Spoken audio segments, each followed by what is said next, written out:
Hi, folks, it's me, Mr. Genet, coming to you from isolation. Yes, it's delightful. It's St. Patrick's Day, and I was hoping to have the luck of the Irish, and I guess I do, because after all, the Irish did have the potato famine, so their record of luck really isn't the best. So here's hoping that I'm not infected. But I hope you're infected with enthusiasm for this lesson about modern Japan. Yes, we're wrapping up our unit looking at what are some trends that are going on today and how have the worldviews that we've examined throughout the Edo and the Meiji periods, as well as the 20th century and World War II, how have those worldviews changed? How have they stayed the same? You're going to be watching a documentary. I've sent the link to whoever it is who's teaching you. We're going to just watch half an hour of it. The whole thing is 55 minutes. It's quite outdated. It's actually, I think, 30 years old this year. I believe it was made in 1991. I saw it actually in both high school and university. It's called Inside Japan Inc. But it's not really outdated because it's about history. And it talks about how Japan transformed from this war torn, ruined country to being at the time the world's number two economy, at the time of this filming, the world's number three largest economy after the United States and China. So we're going to see about half an hour of that. Some of the trends are that the government basically directs a lot of the private businesses to collaborate and work together. You may know some Japanese companies like Sony, Nintendo, Toshiba. With the automobile industry, you've got Toyota, Mitsubishi. A lot of these companies actually originated before the Second World War, even. Nintendo, for example, started in the 19th century as a trading card company.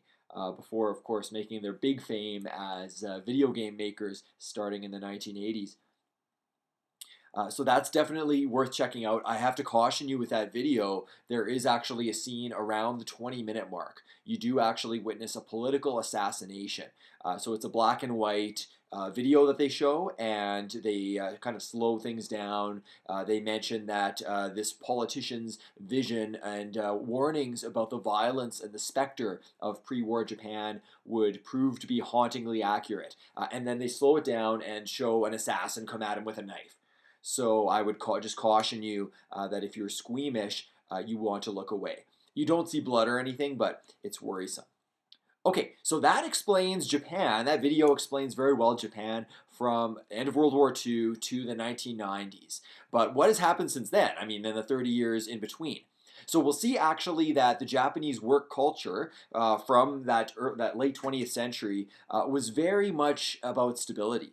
That companies would offer people lifetime employment. And you could get a job starting from your early 20s and work until retirement. So it was a pretty sweet deal. We see that value of collectivism in there, that we're all looking after each other.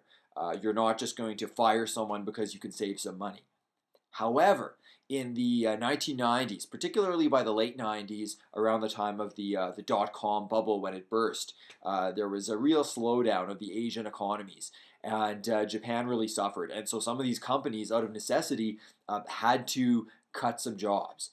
So this has led to a lot more stress in their culture. They were already very hardworking, but the competition for jobs has really intensified to the point where some people are working so hard, so many hours, that they're dying from overwork. Literally, from heart attacks and strokes, even in their 30s at very young ages. So this phenomenon is actually called karoshi. I did a whole report on this in university, and it was really fascinating. And just the pressure that it's basically honor you. It's your duty to work hard for your family, for the society, and if you can't do as much work, if you can't do all that, then they'll replace you with someone who can. But as you can imagine, the relatives, the loved ones of these workers are very stressed out, very concerned about this. So they've actually started karoshi hotlines. So if you fear that a relative of yours in Japan has been really working themselves to the brink of death, then you can actually call to try to get help. And it's estimated actually that tens of thousands of people die from overwork a year. It's not just like one or two people. So a really real challenge as they are shifting a bit away from collectivism. It has been a very difficult adaptation. And yet, however, that idea about honor before life, people are willing to work themselves to death because it beats the humiliation of being without a job. I can tell you after my first year teaching, when I was very uncertain whether I had a job or not, it was one of the most stressful times of my life. So I can certainly see where it's coming from. So you should enjoy these times while you can, because you've all got jobs as students. 100% employment. How about that? That's a fantasy land right there. So, on a similar note to karoshi, suicide has been a big issue in Japan. And we talked about how with the samurai, that their way of regaining honor was suicide. So there's been a lot of stress from work, but even like any kind of humiliation, like school as well. There are cases where children fail exams and the parents kill themselves.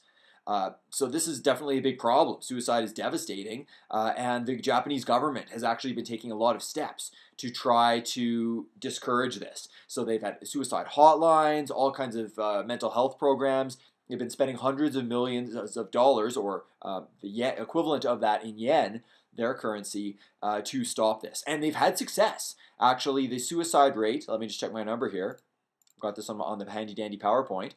So from 2012 to 2016, it went from 18.5 to 14.5 out of 100,000. So it pretty much declined by about 20%. And this is, just for context, about twice as high as Canada's suicide rate. So this was 2016, mind you. That was 5 years ago. I did a little bit of research to update this, and actually I found that especially with the COVID pandemic, it's been a real challenge for a lot of people's mental health, and unfortunately the suicide rate has bumped up by about 4% again in Japan. And I know these are just numbers. They may have very little meaning, but if you focus in on a loved one, I mean, many of you have lost grandparents, maybe even parents or uncles and aunts, sometimes even prematurely. I've been hearing some really sad stories about loved ones who died from COVID. So you can just imagine that and visualize that, the pain of one loss multiplied thousands of times over. And, it's just very shocking. You may have heard a few years ago, the YouTuber Logan Paul really made waves when he was filming and making fun in this forest. There's a forest around Tokyo where a lot of people go to kill themselves because it's very isolated, and he definitely received a lot of condemnation from basically everyone who's got some sense of a morality there, that that really disrespectful to the dead. So yeah, it's been a big challenge because for so many centuries, suicide was seen as a way to regain honor in Japan. And in fact, even in children's cartoons, there's one link I show you in the PowerPoint. I don't have the link on D2L, but it's from the anime series Dragon Ball Z. And even this cartoon that children watch, that has been translated in English. I always loved watching it as a kid, and my brother and I would have Dragon Ball Z fights. It was fantastic, until we punched some holes through the walls. That was not so great. No, I'm kidding. We respect property, but in the scene of Dragon Ball Z, basically characters redeem themselves. They atone for their sins by blowing themselves up using energy explosions to try to save the day. The main character, Goku, he's actually fighting his evil brother who's from another planet, and he basically sacrifices himself. He grabs onto his brother Raditz, while his former nemesis Piccolo sends an energy blast through both of them. So basically kills himself to take out the bad guy.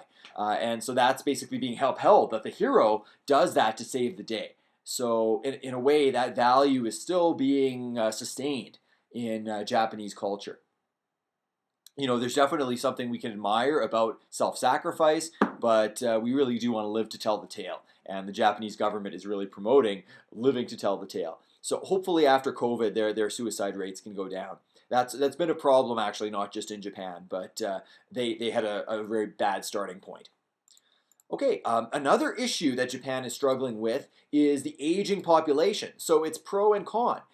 Japan has one of the oldest populations in the world. We talked about in our current event that they have, actually, if you discount tiny city-states like Monaco, that Japan has, actually, of large countries, the highest life expectancy in the world. And so my number that I had here, it looks like it was around in 2017, actually 2019, in Japan, the average person lived to be about 84, 85 years old. So even a few years older than in Canada, where we have a very high quality of life. One of the additional challenges, okay, so you might think that's a good thing. They're living good, long, healthy lives. The challenge is that people are having fewer and fewer kids. And so you're not having as many young people to support those old people. Because the average couple, the average woman is having less than one child, less than two children in her lifetime. But the average man is having zero children. They're really, really not picking up the slack. So that's less than replacement value. In Canada, we also have a less than two children born rate per woman, but we have immigration, so we bring in more people to make up for that. So our population stays somewhat young, and we are actually increasing. So with Japan, they've actually been increasing their immigration a little bit. That is actually a recent trend in the last decade, that they are taking some immigrants. But whereas Canada takes in about 1/3 of a million immigrants every year, Japan's numbers are not that high, at least not yet. Consider also they have less area, less resources to support all those people because they're very, very densely populated. So having all these old people is also a strain on healthcare too. That you're having to put in a lot of resources into their healthcare system, which is public, so funded by the government, in order to support that aging population. So definitely Japan is doing a lot better than a lot of other countries in terms of places to live. The fact that people live so long, it's really fantastic for them, but there come some challenges with that. And we do see some adaptation with the immigration. Yes, so with the remainder of this lesson, you can get to work watching that documentary. If you have time, whoever is teaching, I would encourage you, if you've got some extra time, you can go beyond the half hour. It's 55 minutes total. I originally have a simulation where you would actually be forming companies and hiring each other, firing each other based on productivity. Just to keep it simple, we're just going to focus on the documentary right now. And I know it might be a little bit antsy to sit in your seat the whole period. I'd recommend wiggling your toes. Another thing you can do that I learned from Hal Johnson and Joanne McLeod of Body Break fame is to keep circulation going in your legs. Lift your feet up about 6 inches off the ground and just hold them there for about 10 seconds. And they say that actually reduces your stress levels too. And that's also good advice if you're on a long airplane flight and you're not able to move around all the time. So feel free, enjoy the video. 20-minute mark. If you're very squeamish, you might want to step out of the room or close your eyes. But yeah, keep your knees raised, keep your spirits up, and I will see you in our next lesson. Take care. Bye-bye.